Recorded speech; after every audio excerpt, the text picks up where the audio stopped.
اپنے ایمان میں قوت پیدا کرنا، اپنے ایمان میں قوت پیدا کرنا، اپنے ایمان میں بھی قوت پیدا کرنے کی ضرورت ہے۔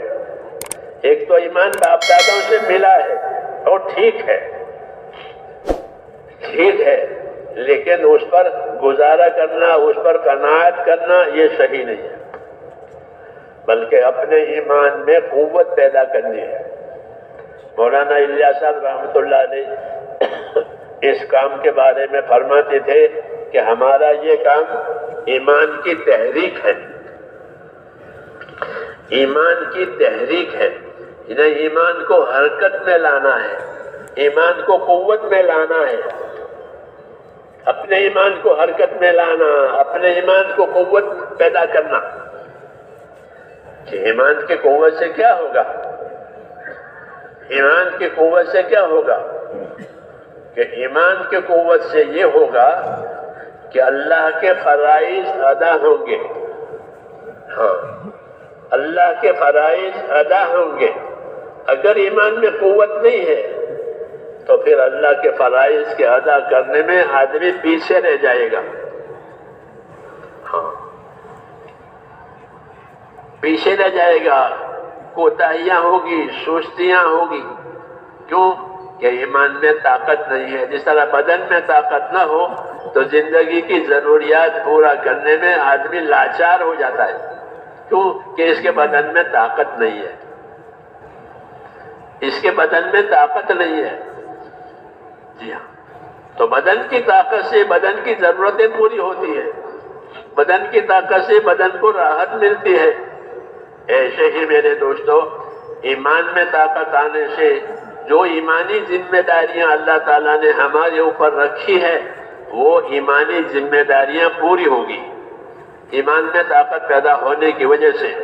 اگر ایمان میں طاقت نہیں پیدا ہوئی تو جو ایمانی ذمہ داریاں اللہ تعالیٰ نے ہمارے اوپر رکھی ہے وہ پوری نہیں ہوگی، بلکہ یہ اس میں کمزور پڑے گا۔ اس لیے ہم کو ایمان یقین بنانے کی دعوت دی ہے کہ اپنے ایمانوں میں یقین پیدا کرو۔ وہ یقین کس چیز کا؟ کہ اللہ کے وعدوں کا، یقین اللہ کے وعدوں کا، کہ اللہ نے ہم سے وعدے کیے ہیں کہ یہ عمل کرو اس پر یہ دوں گا، یہ عمل کرو اس پر یہ ملے گا، یہ کام کرو اس سے دنیا میں یہ ہوگا۔ اس کو وعدے کہتے ہیں۔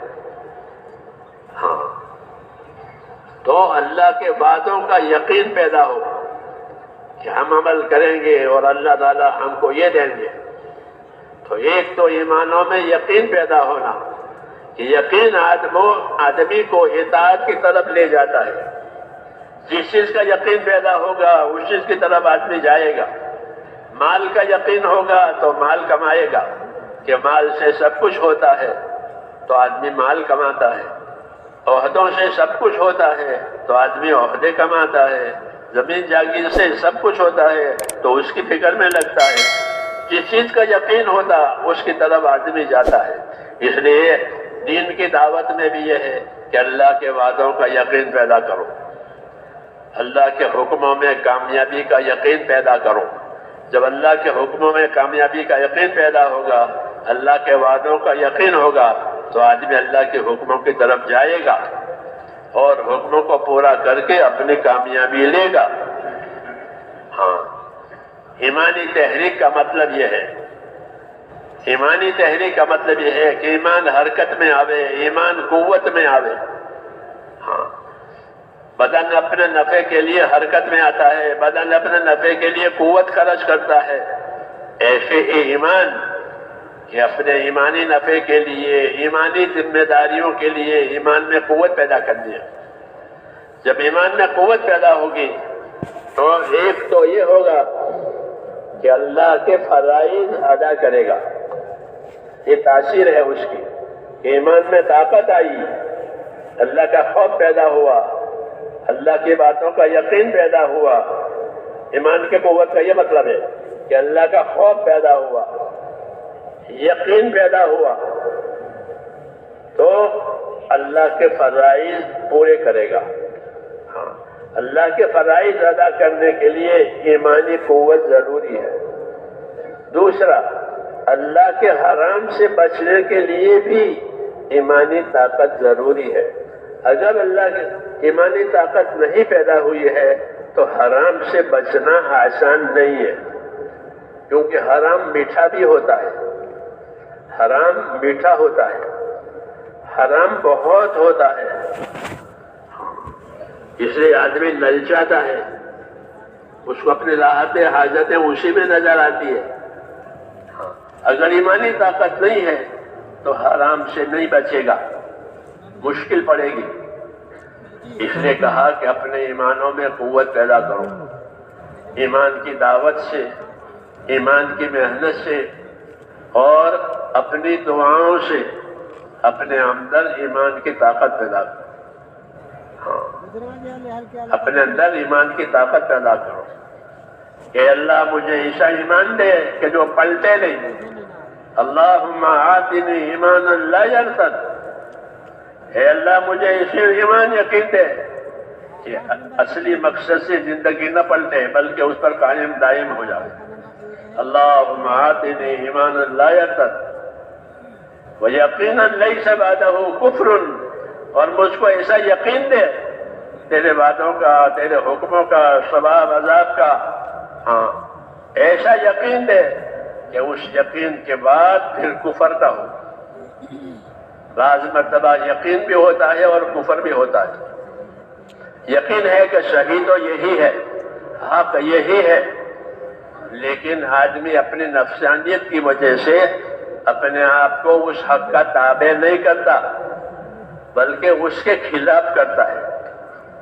کیوں کہ اس کا نفس اس کے اوپر غالب آ گیا ہے، اس کا نفس اس کے اوپر غالب آیا گیا ہے، اس کی خواہش اس کے اوپر غالب آ گئی ہے۔ اس نے اپنی ذات کو سب کچھ سمجھا ہے، اس کی وجہ سے باوجود جاننے کے کہ یہی صحیح ہے، یہی حق ہے، لیکن نہیں ماننا ہے، نہیں ماننا ہے۔ تو اس لیے کہا کہ مجھ کو ایسا یقین دے کہ جس یقین کے بعد کفر نہ ہو۔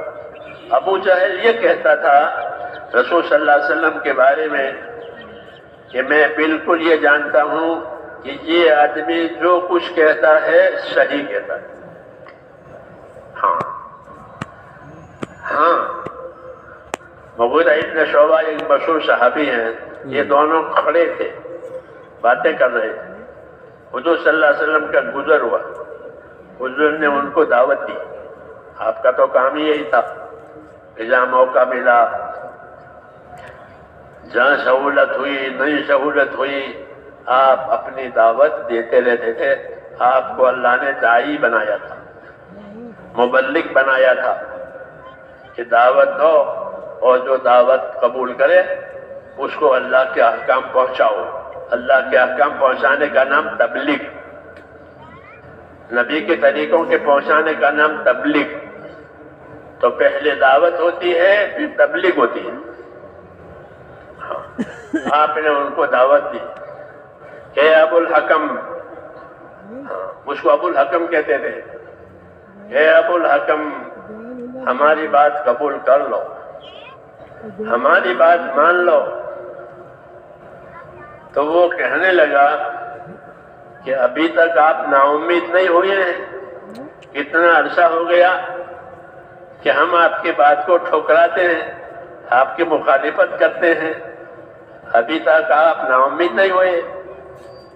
تو بات یہی ہے کہ نبی نا امید نہیں ہوتا، اور ہمارے لیے بھی اصولی بات یہی ہے کہ ہم کام کریں اور کام کے نتیجے ظاہر ہونے میں دیر لگے تو کوئی نا امید نہ ہو،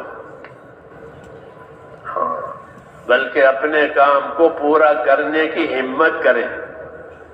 جی ہاں، یہ اصول ہے کہ اپنے کام کو پورا کرنے کی ہمت کرو، جو جو کمی رہ جاتی ہے اسے پورا کرو تاکہ اللہ تعالیٰ کا اس پر فیصلہ ہو جاوے، نتیجہ آ جاوے۔ تو وہ آپ کو یہ کہہ رہا تھا کہ آپ ابھی تک نا امید نہیں ہوئے۔ تو آپ نے ان کو دعوت دی اور اس نے بات نہیں مانی۔ جب آپ وہاں سے روانہ ہو گئے تو مغیرہ ابن شعبہ سے کہنے لگا کہ بات یہ ہے کہ شہید تو انہی کا ہے، یقین ہے اس کو کہ شہید انہی کا ہے، حق انہی کا ہے۔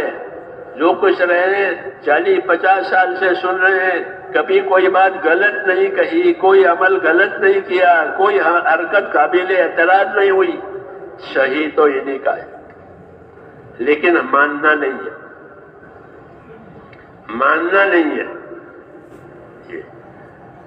یہ کیفیت جو آدمی میں پیدا ہوتی ہے اس کو ضد کہتے ہیں، اس کو ضد کہتے ہیں۔ یہ خصلت بہت محروم کرنے والی خصلت ہے کہ کسی میں ضد پیدا ہو گئی، عناد پیدا ہو گیا، ضد۔ اللہ تعالیٰ ضدی لوگوں کو محروم کرتے ہیں، اگر وہ اپنی ضد نہیں چھوڑتے تو وہ محروم ہوتے ہیں۔ وَخَابَ كُلُّ جَبَّارٍ عَنِيدٍ، کہ نا امید ہو گیا ہر زبردستی والا اور ہر ضد والا، کیونکہ ضد والا اپنے کو طاقتور سمجھتا ہے، کسی سے متاثر نہیں ہوتا، کہ اگر اس میں یہ کیفیت پیدا ہو گئی وہ اپنی بات چھوڑتا نہیں ہے تو اس کو کوئی خیر نہیں ملے گی، بلکہ وہ اپنی ضد کی وجہ سے محروم ہوگا۔ تو یقین تو ہے کہ یہی صحیح ہے، لیکن یقین کے ساتھ کفر ہے۔ یہ میں کہنے جا رہا تھا کہ یقین بھی ہے اور کفر بھی ہے، یقین بھی ہے اور کفر بھی ہے، کہ جانتے ہیں کہ حق یہی ہے، صحیح یہی ہے، لیکن نہیں کرنا ہے۔ اس کو نفسانیت کہتے ہیں، اس کو نفسانیت کہتے ہیں، کہ اس کے نفس نے باطل کو اور غلط کو اس کے سامنے مزین کیا ہے، شیطان نے غلط چیز کو اس کے سامنے لبھایا ہے، اس لیے وہ اپنی غلط چیز کو چھوڑتا نہیں ہے۔